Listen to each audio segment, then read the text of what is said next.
En el futuro, se podrán predecir el comportamiento y la experiencia de una persona a partir de su actividad cerebral.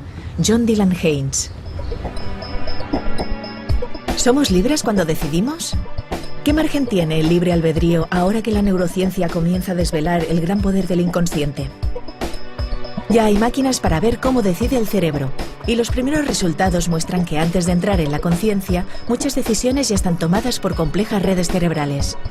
Desde Berlín, John Dylan Haynes nos habla hoy en redes de sus experimentos para descifrar la actividad cerebral que se esconde detrás de nuestros estados mentales.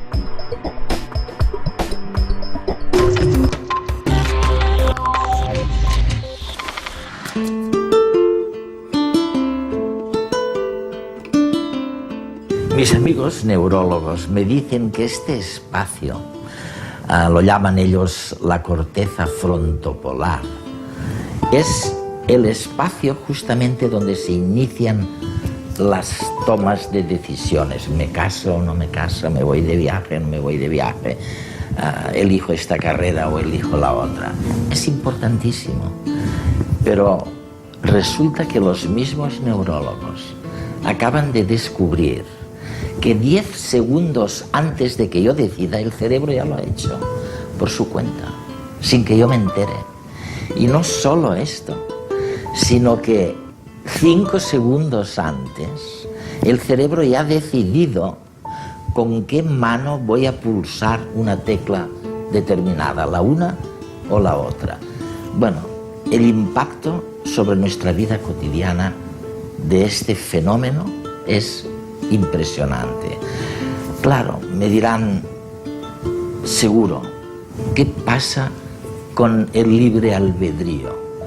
Y esa pregunta es exactamente la que yo le hice al profesor John Dylan Haynes aquí en Berlín en plena nevada de invierno. Te contaré un experimento. ¿Sí? Realizamos un experimento con un escáner cerebral en el que las personas debían tomar decisiones muy sencillas.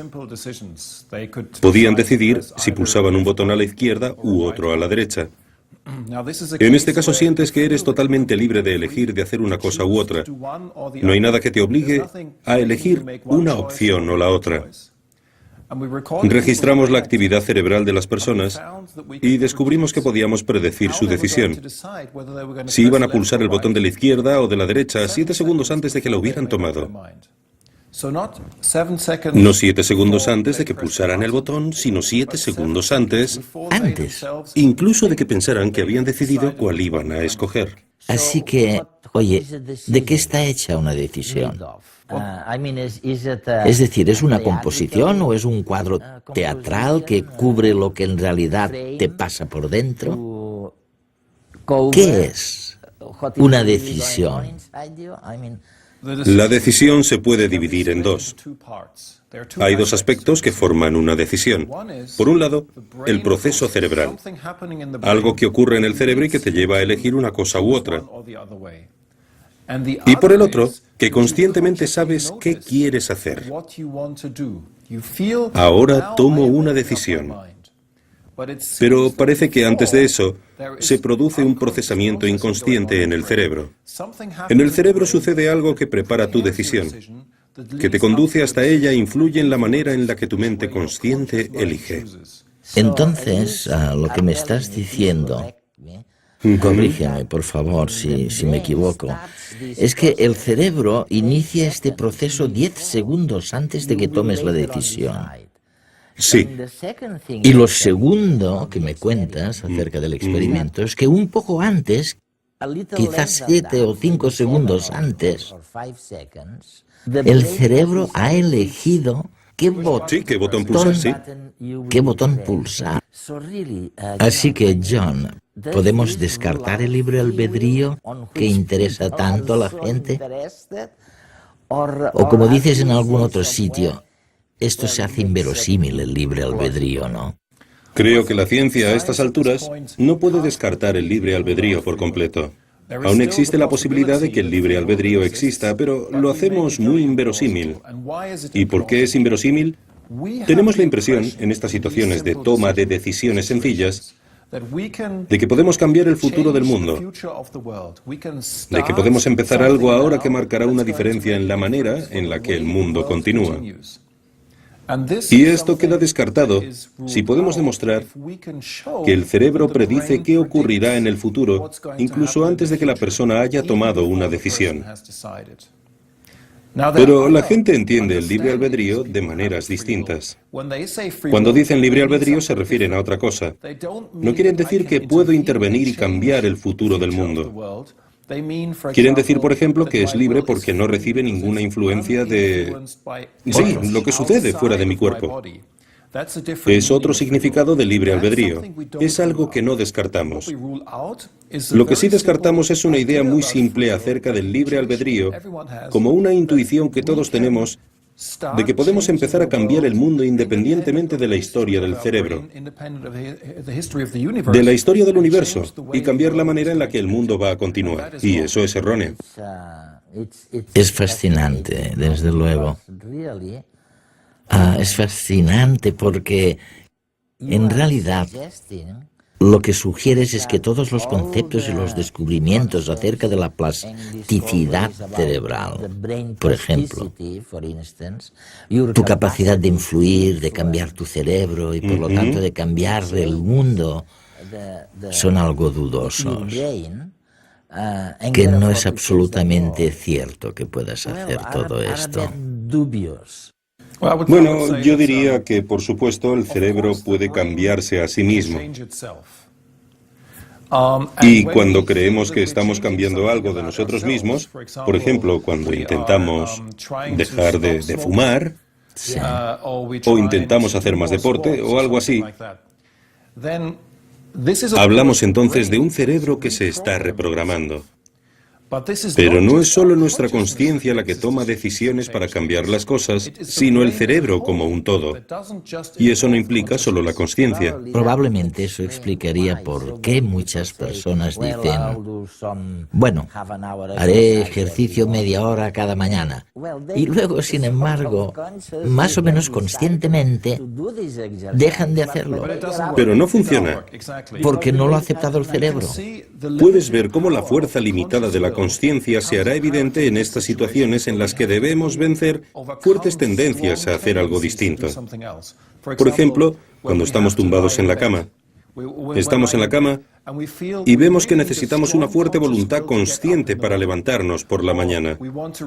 O, por ejemplo, queremos resistir la tentación de comer algo porque tenemos sobrepeso. Chocolate.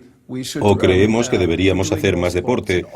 En cualquiera de estos casos es como si la consciencia no tenga apenas fuerza contra estos impulsos inconscientes que tenemos de comer, de ser perezosos, de quedarnos en la cama, etc. Y esa es una manera sencilla de ver cuántas decisiones son tomadas por la actividad cerebral inconsciente.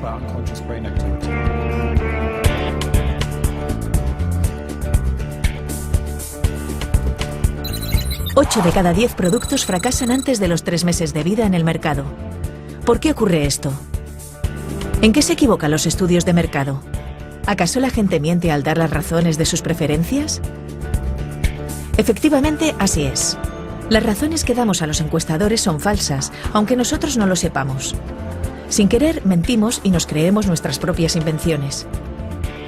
No es que queramos boicotear las encuestas o el sistema capitalista. Simplemente no sabemos por qué compramos. Compramos por motivos muy diversos, y todos ellos están relacionados con fenómenos que se dan por debajo de nuestra consciencia, ligados a nuestro pasado evolutivo, a nuestra biología más instintiva. Determinados estímulos sensoriales activan zonas profundas del cerebro, como el sistema de recompensa, que nos pone en acción y nos impulsa a la búsqueda de alimento, sexo y seguridad, los 3 pilares básicos de la supervivencia en el reino animal. Se sabe, por ejemplo, que las imágenes de índole sexual modifican nuestra conducta, incitándonos a arriesgarnos más, a gastar más dinero. Por otra parte, los objetos relacionados con el poder también tienen el mismo efecto, sobre todo en el hombre. Coches caros, relojes de oro y todo tipo de posesiones materiales son vistas por el cerebro como una forma de trepar en la jerarquía del grupo y, de paso, conseguir un atractivo sexual adicional. Pero la sofisticación de los estímulos publicitarios puede ser todavía mayor. ¿Quién no se ha sentido identificado con una marca en concreto? ¿Eres de Apple o de Microsoft? ¿Prefieres Pepsi o Coca-Cola? Ya no queremos comprar objetos, sino maneras de ser, estilos de vida. Las técnicas de neuroimagen han mostrado que podemos llegar a preferir determinados productos, aunque a nivel sensorial no nos satisfagan del todo, simplemente porque tenemos asociados a ellos recuerdos personales positivos o esperanzas con respecto a un futuro mejor. Muchas marcas activan una zona cerebral tras la frente relacionada con el sentido de la identidad personal. Es decir, que somos capaces de comprar sus productos no porque los queramos, sino porque, de manera inconsciente, creemos que forman parte de nosotros mismos, los identificamos con nosotros. Algunas marcas estimulan incluso las mismas áreas del cerebro que se ponen en funcionamiento ante los símbolos religiosos. Por tanto, nos aportan la sensación de formar parte de una tribu, de un grupo, de una comunidad. Si a este hecho añadimos que tenemos una tendencia innata a imitar el comportamiento de los que nos rodean, debido a las neuronas espejo, no nos queda otro remedio que aceptar lo inevitable. Y es que, a la hora de consumir, somos mucho menos libres de lo que nos creemos. Escucha, John, estoy seguro que una gran parte de nuestro público está pensando ahora, ¿cuáles son las implicaciones de esta conciencia? Es decir, ¿somos conscientes de una decisión o no lo somos? Bueno, tradicionalmente el papel de la consciencia en el procesamiento cerebral y en el procesamiento de la manera en la que pensamos se ha sobrevalorado. Sobrevalorado. Creemos, es una especie de tradición filosófica, que siempre pensamos claramente acerca de las cosas, que las analizamos racionalmente, que somos conscientes de todas las decisiones que tomamos, mientras que las ciencias del cerebro y la psicología moderna dirían, no. Hay muchas cosas que ocurren en el cerebro y en nuestro inconsciente que no experimentamos conscientemente. Se produce un gran procesamiento en segundo plano. Siempre lo comparo con mi secretaria. Cuando tomo la decisión de gastar dinero, por ejemplo, mi secretaria prepara esta decisión en mi lugar. Desconozco todos los procesos que realiza. Eso es verdad. Pero al final obtengo un producto y la mayoría de las veces sigo lo que me dice.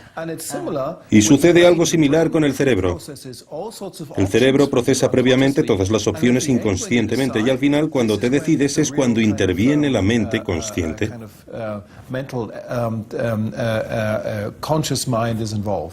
Nadie niega la existencia de las decisiones conscientes, de las decisiones relacionadas con la consciencia, pero la investigación muestra que el tiempo en el que la decisión llega a la consciencia puede no ser el tiempo en el que se realiza la mayor parte del trabajo para determinar qué opción vamos a tomar.